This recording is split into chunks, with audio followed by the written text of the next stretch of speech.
શનિવારના રોજ અમને પણ સોશિયલ મીડિયા દ્વારા ધ્યાનમાં આવેલ છે કે અમારી આરએમટીએસની બસમાં એક ડ્રાઈવર બબડાટ કરતો હોય છે, આઉટ ઓફ કંટ્રોલ હોય છે, ક્યાંક ઇન્ટોક્સિકેટેડ હોય એવું આપણે વિડીયોમાંથી ફલિત થતું હતું.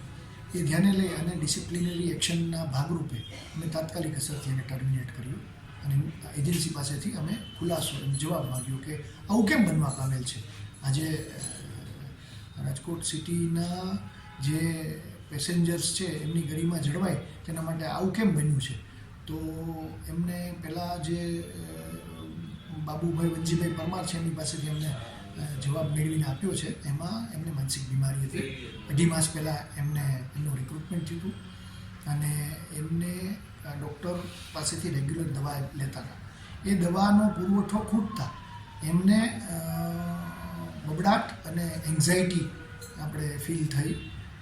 પેટમાં જે પેલું થાય એન્ઝાયટી એવું એમને થતાં એમનો માનસિક કંટ્રોલ ગુમાવેલો હતો એમણે અને એ ઝૂમતા હતા અને એવું એમણે લેખિતમાં આપેલું છે.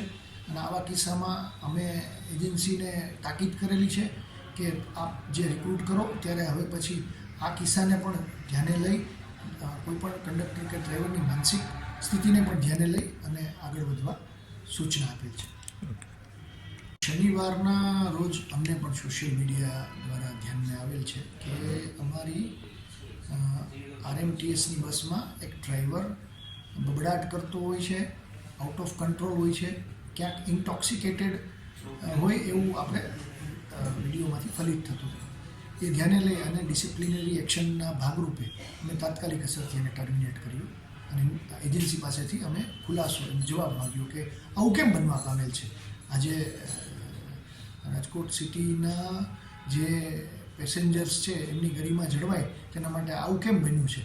તો એમને પહેલાં જે બાબુભાઈ વંજીભાઈ પરમાર છે એમની પાસેથી એમને જવાબ મેળવીને આપ્યો છે. એમાં એમને માનસિક બીમારી હતી.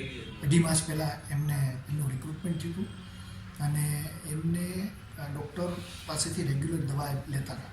એ દવાનો પુરવઠો ખૂટતા એમને બબડાટ અને એન્ઝાયટી આપણે ફીલ થઈ. પેટમાં જે પેલું થાય એન્ઝાયટી એવું એમને થતાં એમનો માનસિક કંટ્રોલ ગુમાવેલો હતો એમણે અને એ ઝૂમતા હતા અને એવું એમણે લેખિતમાં આપેલું છે. અને આવા કિસ્સામાં અમે એજન્સીને તાકીદ કરેલી છે કે આપ જે રિક્રુટ કરો ત્યારે હવે પછી આ કિસ્સાને પણ ધ્યાને લઈ કોઈપણ કંડક્ટર કે ડ્રાઈવરની માનસિક સ્થિતિને પણ ધ્યાને લઈ અને આગળ વધવા સૂચના આપેલ છે.